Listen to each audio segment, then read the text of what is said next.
you are neck deep into the budget for your team.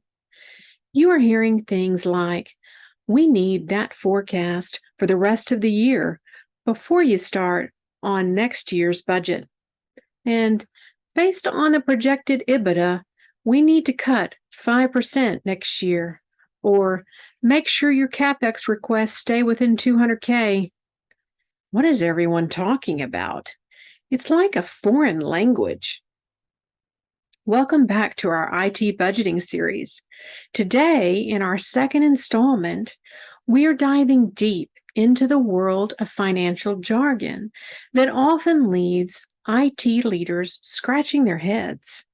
But fear not, by the end of this video, you'll have a solid grasp of these terms and why they matter in your role. I'm Tina Marie Baugh. I have over 25 years of hands-on experience in technology leadership. I've dedicated my career to delivering solutions, growing teams, and helping individuals just like you unlock their full potential.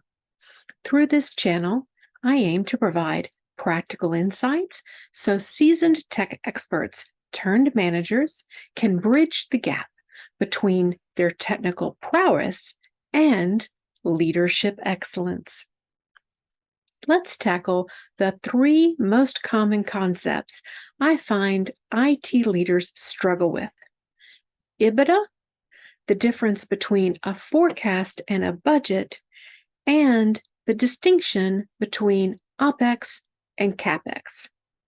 First up, EBITDA, earnings before interest, taxes, depreciation, and amortization. It may sound like a mouthful, but it's a critical metric in financial analysis.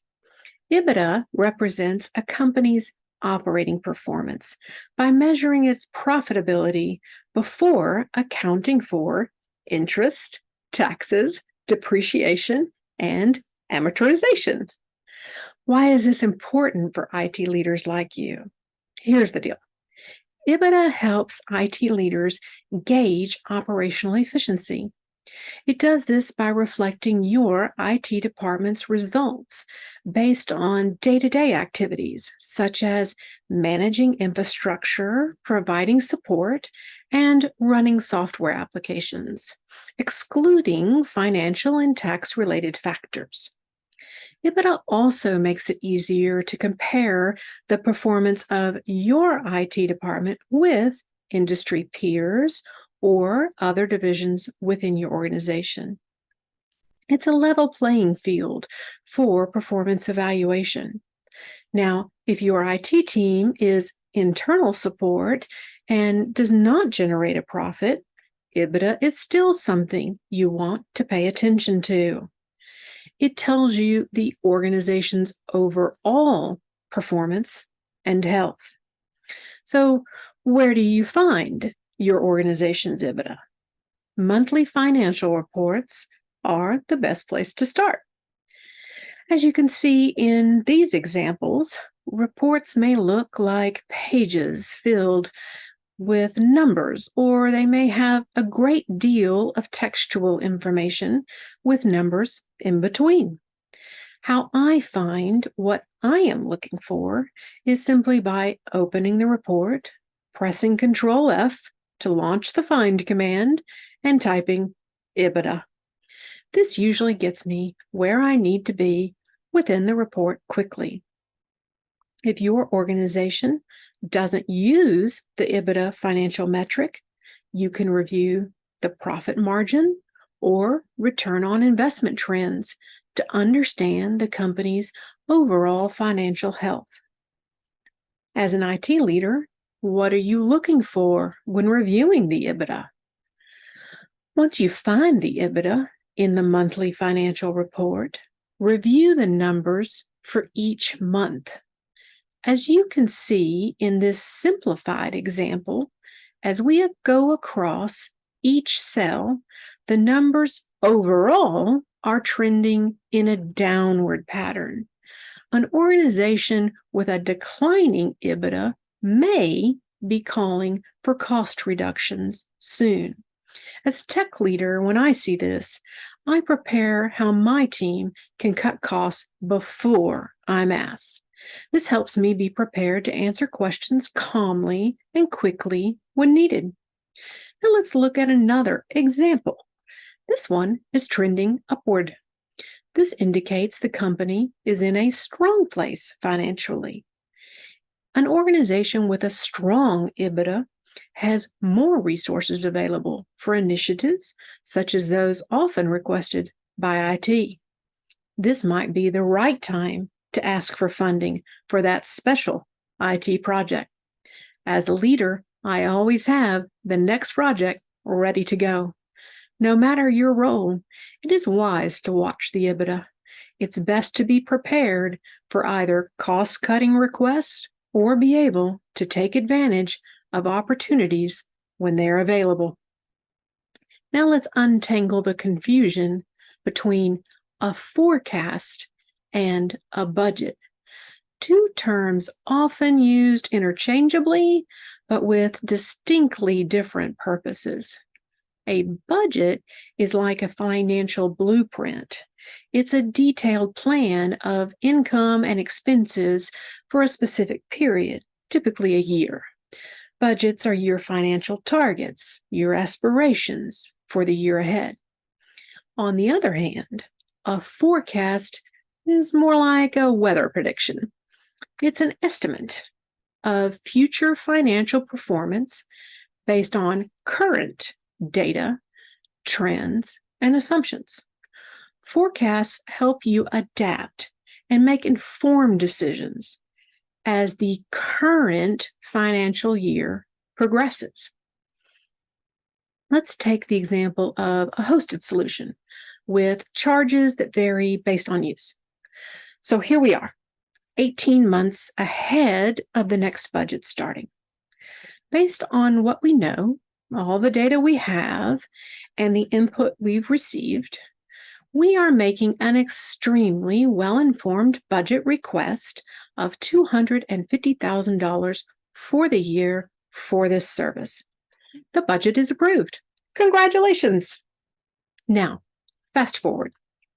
We're 6 months into the new fiscal year.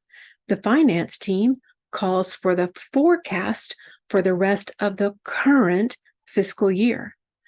Based on what has been spent to date, the projects now approved, and the new business the company has received, which is wonderful to have, you're projecting this solution will now cost $280,000 by the end of the year.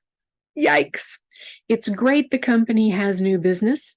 This just always has downstream impacts. This is the difference between budgeting and forecasting, making a financial plan and projecting how we will actually finish the year. So why does this matter for IT leaders? Well, budgets help you set financial goals and allocate resources for your IT projects and operations, ensuring you stay on track to meet your financial objectives.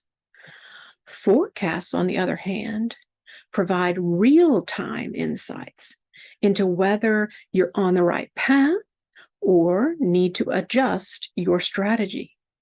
Many of us have in our performance metrics that we can come within budget. If we're not forecasting on a regular basis, we will not hit that performance metric. Lastly, let's talk about OPEX and CAPEX, two terms that greatly impact most IT budgets. OPEX, or operational expenses, covers your day-to-day costs, things like salaries, software licenses, and circuits. CAPEX, or capital expenditures, involves long-term investments, such as buying new servers, data center expansions, networking equipment, and sometimes large software projects. So why should you care? Well, understanding these terms helps you first allocate your budget effectively. You need to know how much of your budget should be spent on day-to-day operations, OPEX, and how much should go into long-term investments, CAPEX. To meet budgetary requirements, you must ensure your department's spending aligns with these categories. For example, your organization may say that any IT purchase with a single line item over $5,000 is automatically CAPEX. You need to understand the guidelines. Failure to do so could result in budget overruns or underutilization of resources. Both are never a good thing. Second, understanding OPEX and CAPEX helps you plan your finances wisely over time. Most of us have ongoing replacements and upgrade plans for systems. If you can show your boss the 5-year or longer plan for CAPEX, showing when known replacements, especially large forklift upgrades, should happen, the two of you can smooth out the plan and move things to where they are most likely to get approved given other competing priorities. For example, if you know that network equipment should be replaced every 5 years, smooth that out to a fifth every year as much as possible. Wireless networks, though, are much more difficult to smooth out, as are large system software replacements. Knowing the difference between OPEX and CAPEX helps you make informed decisions about where to allocate resources, plan for upgrades, and ensure your IT department's financial health. Now you've cracked the code. Knowing financial terms like EBITDA, budgets, forecasts, OPEX, and CAPEX is a key element of your role. These concepts empower you to make informed decisions, allocate resources effectively, and demonstrate the value of your IT department to stakeholders. In the upcoming installments of this series, we'll dive deeper into ways to get ahead in the budgeting process and how to navigate the process successfully. So stay tuned, and remember, mastering budget is a key step on your journey to becoming a successful technology leader. If you'd like to dive deeper into any of these topics, please let me know below by commenting. Remember to subscribe by clicking the TLD logo and check out these other learning videos. And as always, let's keep learning and growing together. See you next time.